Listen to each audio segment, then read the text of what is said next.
So often as business owners, we tend to move from one thing to the next. Like we set a goal, we reach the goal, and then it's the next thing, and it's the next thing. And what I notice for myself is that sometimes I forget to celebrate the wins. And today I want to talk about this really cool process that I do with clients at the end of every year, where I invite them to stop and look at what are the successes you've had for this year. And part of the joy in what you do again is actually acknowledging and stopping and noticing what's the ground that you've taken. And what I invite clients to do, and what I'm inviting you to do today, is to stop and give thought to over the last 12 months.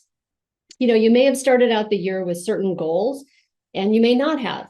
You may have set financial targets and you may have met them, you may not have. But whatever it is that you did during this year, I assure you and I guarantee you that there were things that you did and you did well. And sometimes they can be really small things. Like it could be that you hired a really great person, or you did a really great job with training people, or your team overcame some really big challenge well and handled a difficult situation smoothly, and maybe made a client who was unhappy happy. Right? There's all kinds of things that constitute wins, and sometimes we think they're only financial, and sometimes that is a win.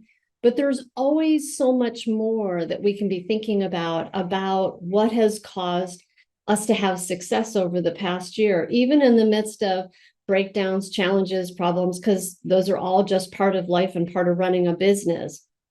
But there's also the wins and the little things. Maybe I did this process the other day with a client, and it was having made connections with some of their ideal clients and taking on a better clientele for them that they really enjoy working with more. Another one was that they had a team member who had been struggling the previous year, who they had sat down with at the beginning of the year, had a long, hard talk with, who'd made really great strides and had made huge improvements over the past year. Another one was that their close rate went from 28% to 30%. And so part of it required really looking back and asking and digging for some specific information that helped them determine their wins were. And you might need to do the same thing. But it's a really great exercise to do. So maybe here's what I would recommend that you do. I always tell people I'm going to do this ahead of time. And I ask them to give some thought to it. Like, what are the successes? What are the wins that you've had for this year? And then we go through it, and I ask them to rattle it off, and I type it all out while they're going through it. So maybe you record it. You could even just be kind of doing a brain dump and do it in Word and turn on the dictator tool and have it, capture all those words. And then I invite you to share that with your team. Like, decide which are the ones that are really the highlights that you want to share, because sometimes there's personal things that you might put in there that you don't want to share, but I encourage you to look at the personal wins as well.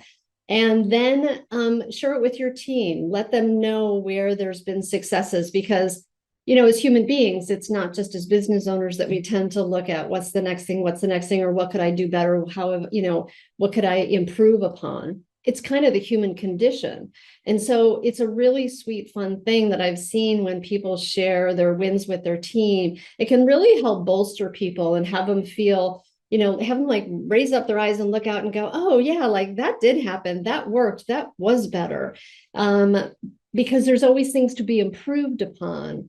And it's important that we stop and celebrate the wins.